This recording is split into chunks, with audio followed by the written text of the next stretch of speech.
ఇప్పుడున్న జనరేషన్లో నార్మల్ స్క్రిప్ట్తో సినిమాలు తీస్తే సక్సెస్ అవుతాయో లేదో నమ్మకం లేదు. అందుకే కొత్త డైరెక్టర్లు కొత్త స్క్రిప్ట్లను ఎంచుకుంటున్నారు. హీరో ఇమేజ్ను మైండ్లో పెట్టుకొని కమర్షియల్ హంగుల్ని యాడ్ చేసిన డిఫరెంట్ ఒరిజినల్ స్టోరీని ఎంచుకొని దాన్ని చిన్నపిల్లలతో టై చేస్తున్నారు. ఇండైరెక్ట్గా ఉంటూనే మెయిన్ స్క్రిప్ట్ను నడిపించే రెస్పాన్సిబిలిటీస్ని ఆ చిన్నపిల్లల భుజం మీద వేస్తున్నారు. ఇలాంటివి కమర్షియల్గా సక్సెస్ అవడంతో ఈ టైప్ కథలకు మరింత పదును పెడుతున్నారు. గతంలోనూ పిల్లల సెంటిమెంట్ సినిమాలు వచ్చాయి. 1954లో ఎన్టీఆర్ హీరోగా వచ్చిన రాజు అనే సినిమాతో స్టార్ట్ అయ్యి ప్రతి సంవత్సరం ఈ టైప్ సినిమాలు వస్తూనే ఉన్నాయి.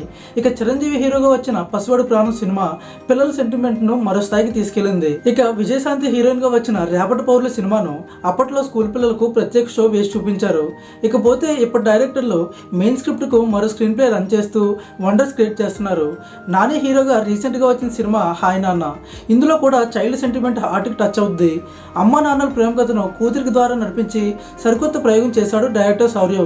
తండ్రి కూతురు రిలేషన్ విజువల్స్ ఫీస్ట్గా ఉండడంతో హాయ్ నాన్నకు మంచి మైలేజ్ వచ్చింది. ఇకపోతే రీసెంట్గా వెంకటేష్ హీరోగా తెరకెక్కుతున్న సైంధు సినిమా టీజర్లోనూ కూడా తండ్రి కూతుర్ల అనుబంధం కనిపిస్తుంది.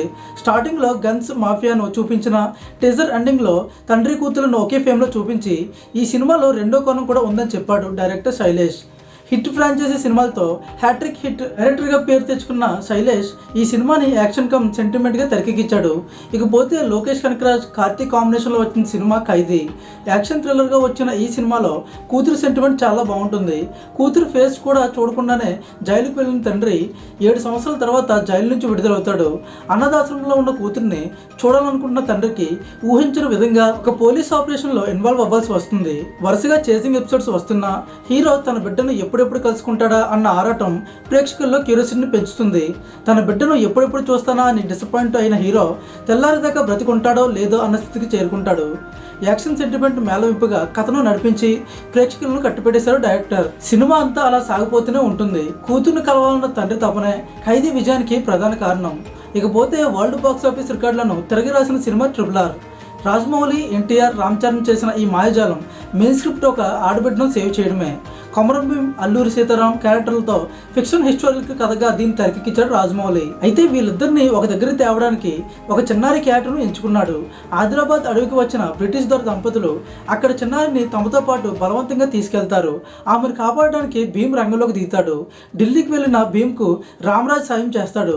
ఇద్దరూ కలిసి పాపను విడిపించడం మిగిలిన కథ. తెర మీద హీరోలు ఇద్దరు విన్యాసాలు చేసిన ప్రధాన కథ అంతా పాప చుట్టూనే తిరుగుతుంది. చాలా రోజుల తర్వాత కమల్ హాసన్ కు కమర్షియల్ హిట్ ఇచ్చిన సినిమా విక్రమ్.